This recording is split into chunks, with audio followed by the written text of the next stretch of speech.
मैं कह रहा हूं कार्रवाई अब तक तो हो जानी चाहिए थी। सेना को अब तक आदेश हो जाना चाहिए था उसी दिन जब ये आतंकवादी घटना हुई थी, जब मेरे 28 देश के सैलानियों का खून बहा था। उसी समय सेना को आदेश हो जाना चाहिए था कि आज हो जाए आर पार, लेकिन आप कैसे कर देंगे? किसने बता दिया तुझे? बिना सरकार के आदेश के आदमी क्या करेंगे? मोदी नहीं, क्यों बेकार की बात? तुम जैसों का बेवकूफ बना दो। बात पाकिस्तान पे चढ़ाई की बात कर रहे हो, आप उस बात को गड़ा रहे हो। तो मोदी जी को टारगेट किया जा रहा है ना कि आदेश हो जाना चाहिए। आदेश करेगा कौन? इसका प्रधानमंत्री तो करेगा आदेश, उसके पास तो पावर है। और क्या मेरे कहने से आर्मी जाएगी पाकिस्तान में चढ़ाई करने, या तुम्हारे कहने से जाएगी? सरकार का ही तो आदेश मानेगी आदमी। तो मोदी जी को डाल हो रही है, बिल्कुल हो रही है, डर रहा है, डरपोक है, कायर है।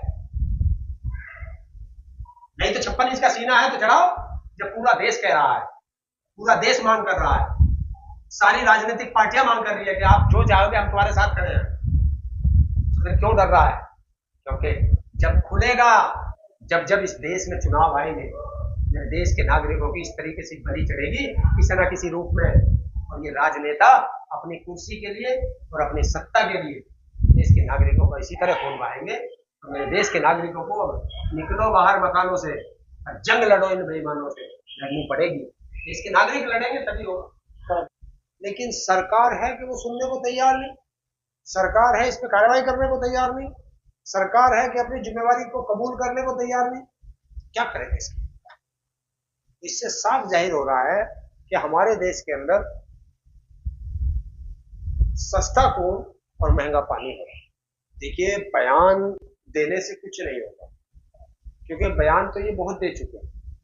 ये जब बयान पुलवामा पे दे चुके, ये बयान पठानकोट पे दे चुके, तो ऐसे बहुत हमले हुए जिन पर ये बयान दे चुके। जनता बयान का नहीं, कार्रवाई का इंतजार कर रही है, और कार्रवाई इस देश में होती नहीं है, क्योंकि जो इस तरह के हमले होते हैं ये प्रायोजित होते हैं। आप मुझे बताओ, वहां 4 दिन पहले, 2 दिन पहले जो फोर्स लगी थी उसको किसने हटाया? ये आदेश किसने दिया? वहां 2000 से ज्यादा लोग टूरिस्ट इकट्ठा हैं।